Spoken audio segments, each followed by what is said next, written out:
everybody, how's it going? Today I wanted to talk a little bit about Jaina Proudmoore, because she's one of my favorite characters in World of Warcraft, and her story in BFA is one of the things I appreciate the most out of BFA. Now Blizzard have promised us that in BFA they were gonna have a strong female lead character, and an interesting story revolving around that, and they did deliver, but I was actually concerned we might not have gotten that. Because Jaina's story is a little bit weird. So, she was a fan favorite character when she was introduced back in Warcraft 3. So back then, what was going on is the plague hit the human kingdoms, and mages of Dalaran were tasked with finding out just what the hell is going on. And they sent Jaina to investigate, and that was her introduction. And then the whole Arthas thing happened, and she had to flee. She was the only one who listened to Medivh with his warnings about the burning. And she left the continent for Kalimdor, and she escaped the fate of everyone else from the human kingdoms that were turned into the undead, or worse. So she was built up as this strong character that was listening to reason and was trying to give the benefit of the doubt to both sides of the argument. She even worked together with the Horde and the Elves in trying to stop the Burning Legion when they attacked Azeroth.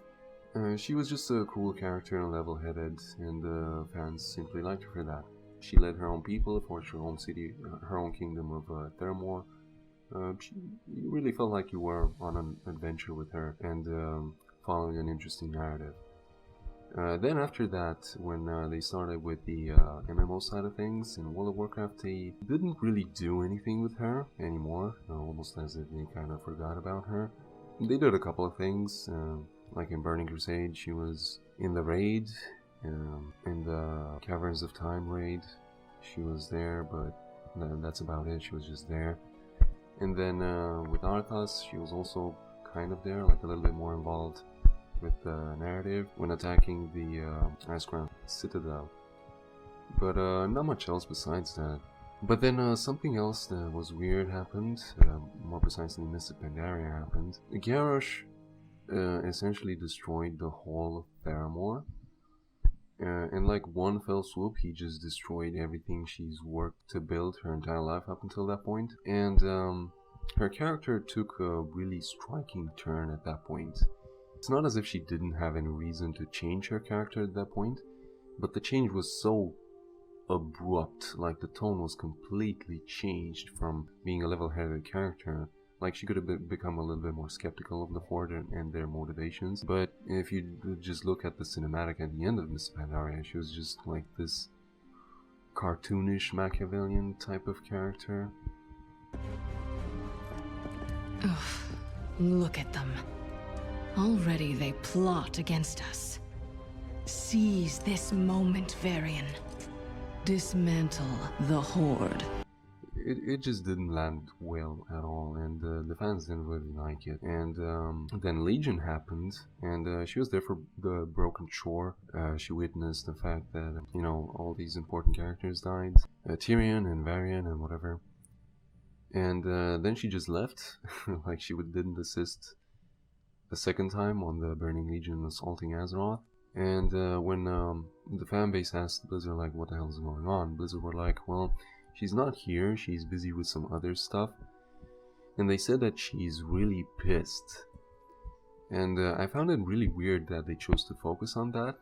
Like, because the thing is, it kind of sounded like, you know, she already did a couple of questionable things, like she almost committed genocide on Orgrimmar, like she was about to destroy the whole thing. And she also did the thing in Dalaran where she just killed Horde people over there. And, you know, she was just all about killing the Horde in general, and it was just really weird. So Blizzard saying that she's really pissed kind of sounded like, if you thought things were bad up until this point, you should see her now.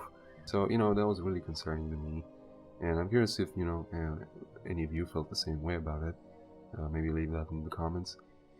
Because if that would have happened, and they would have turned her unreasonable mode up to 11, we probably would have had the equivalent of like 2 Sylvanas running around and doing a lot of questionable stuff for the length of the BFA, and I don't think that would have been enjoyable from a narrative point of view. And I'm just happy she, turned out to go back to her roots. Maybe they just meant she was pissed at herself, because that's kind of how it looked like. She had a very serious case of depression at the start of BFA, and understandably so. But they worked it out quite neatly, and turned her into a more assertive kind of character, who's more okay with who she is as a person. It's a good story, and I like it. If you haven't seen it, check it out. And that's pretty much it from me for today. Hope you guys have a good one, and see you in the next one. Ciao.